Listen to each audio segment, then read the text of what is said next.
जय मसीह की। आप देख रहे हैं आपका अपना चैनल एसके अनमोल प्रेम। आज का विषय है दुख में ये वचन जरूर बोलना, परमेश्वर खुद संभाल लेंगे। भाइयों और बहनों, ये वीडियो आपका जीवन बदल सकता है। यदि आप दुख, तकलीफ, चिंता या अकेलेपन से गुजर रहे हैं तो आज का संदेश सिर्फ आपके लिए है। वीडियो को अभी लाइक करें, चैनल को सब्सक्राइब करें और कमेंट में लिखें, प्रभु मुझे संभाल। क्योंकि अंत में हम मिलकर एक गहरी आत्मिक प्रार्थना करेंगे जो आपके जीवन को छू जाएगी। इसलिए वीडियो को अंत तक जरूर देखें।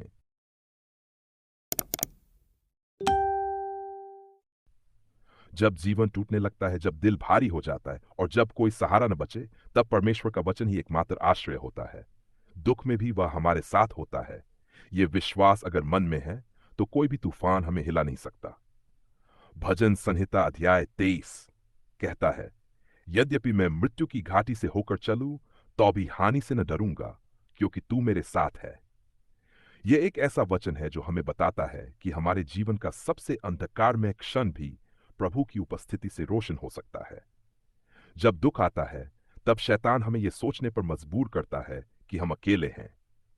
लेकिन बाइबल हमें याद दिलाती है कि इब्रानियों अध्याय 13 वचन 5 में लिखा है, मैं तुझे कभी न छोड़ूंगा और न तुझे त्यागूंगा। यह कोई साधारण वचन नहीं, बल्कि प्रभु का अटल वादा है। यशायाह अध्याय 41 वचन कहता है, तू मत डर, क्योंकि मैं तेरे साथ हूं। इधर उधर मत देख, क्योंकि मैं तेरा परमेश्वर हूं।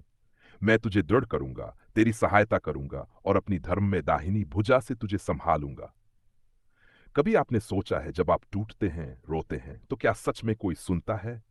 हाँ, एक परमेश्वर है जो आपके आंसू गिनता है। भजन संहिता अध्याय 56 वचन में लिखा है, तूने मेरे मारे जाने के दिन गिन रखे हैं, मेरे आंसुओं को तूने अपनी मशक में इकट्ठा किया है।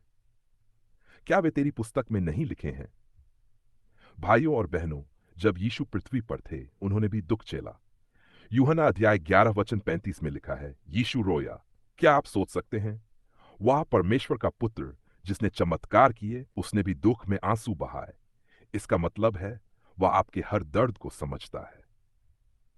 रोमियो अध्याय 8 वचन 28 कहता है, हम जानते हैं कि सब बातें मिलकर परमेश्वर से प्रेम रखने वालों के लिए भलाई ही को उत्पन्न करती हैं। आपका आज का दुख कल की गवाही बन सकता है, अगर आप परमेश्वर में स्थिर रहें। भजन संहिता अध्याय 34 वचन 18 कहता है, यहोवा टूटे मन वालों के निकट रहता है और पिसे हुए मन वालों को बचाता है। जब आप टूटे हुए होते हैं, तब परमेश्वर सबसे ज्यादा करीब होते हैं। आज दुख में भी आप ये विश्वास रखें, परमेश्वर सब कुछ संभाल लेंगे। चाहे परिस्थिति कितनी भी कठिन हो, दो बातों को कभी मत छोड़िए, प्रार्थना और परमेश्वर पर भरोसा। मत्ती अध्याय 11 वचन 28 से 30 में यीशु कहते हैं, हे सब परिश्रम करने वालों और बोझ से दबे लोगों, मेरे पास आओ, मैं तुम्हें विश्राम दूंगा। मेरा जुआ अपने ऊपर ले लो और मुझसे सीखो, क्योंकि मैं नम्र और मन में दीन हूं, और तुम्हारे मन को विश्राम मिलेगा। तो आप चाहे नौकरी के तनाव में हो, पारिवारिक कलह में, या किसी अपने के खो जाने के दर्द में, यीशु कहता है, मेरे पास आओ। आज वह कहता है, बेटा बेटी, तुम थक गए हो ना, अब मुझे संभालने दो। पदशाही नियम यह है, जब आप वचन बोलते हैं, स्वर्ग की शक्ति सक्रिय होती है। दुख में बोलिए, परमेश्वर मेरी चट्टान है।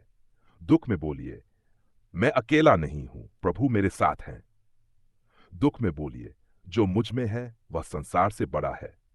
क्योंकि नीति वचन अध्याय 18 वचन 21 कहता है, जीवन और मृत्यु जीव के वश में है। इसलिए आज से एक नई शुरुआत कीजिए। जब भी दिल भारी हो, ये वचन बोलिए, मैं भयभीत नहीं होऊंगा, क्योंकि मेरा परमेश्वर मेरे साथ है। वह मेरी सहायता करेगा, वह मुझे संभालेगा। आज कुछ वचन याद रखिए और उन्हें दुख के समय बार बार बोलिए। भजन संहिता अध्याय 66 वचन 20, धन्य वह परमेश्वर जिसने मेरी प्रार्थना को न ठुकराया और न मुझ पर से अपनी करुणा को दूर किया। कुलुस्सियों अध्याय 3 वचन 15, और मसीह की शांति तुम्हारे हृदयों में राज्य करे। लूका अध्याय 18 वचन 1, हर समय प्रार्थना करना और हिम्मत न हारना चाहिए। भजन संहिता 53 वचन 4, वह मेरी पुकार सुनता है। अब इस वीडियो के अंत में हम मिलकर एक भावनात्मक प्रार्थना करेंगे। अपनी आंखें बंद करें और इस प्रार्थना को अपने हृदय से दोहराएं। हे स्वर्गीय पिता, मैं आज अपने दुख, चिंता और पीड़ा को तेरे चरणों में रखता हूं। मैं मानता हूं कि तू मेरा सहारा है, मेरी चट्टान है और मेरी डाल है। जब मैं टूटता हूं, तू मुझे संभालता है। जब मैं रोता हूं, तू मेरे आंसू गिनता है। प्रभु, तूने वचन में कहा है, मत डर, मैं तेरे साथ हूं। आज मैं तेरे उसी वचन पर भरोसा करता हूं। मेरे हृदय को शांति दे, मेरी आत्मा को विश्राम दे। मेरे जीवन में अपनी योजना पूरी कर और मुझे अपनी उपस्थिति में स्थिर रख। मैं जानता हूं कि तू मेरे साथ है और कभी मुझे नहीं छोड़ेगा। यीशु मसीह के नाम में मैं यह प्रार्थना करता हूं। आमीन। अगर यह प्रार्थना आपके दिल को छू गई तो वीडियो को लाइक करें, कमेंट में आमीन लिखें और चैनल एस के अनमोल प्रेम को जरूर सब्सक्राइब करें। इसे किसी दुखी आत्मा तक पहुंचाएं जिससे वह भी जान पाए परमेश्वर सब कुछ संभाल लेंगे।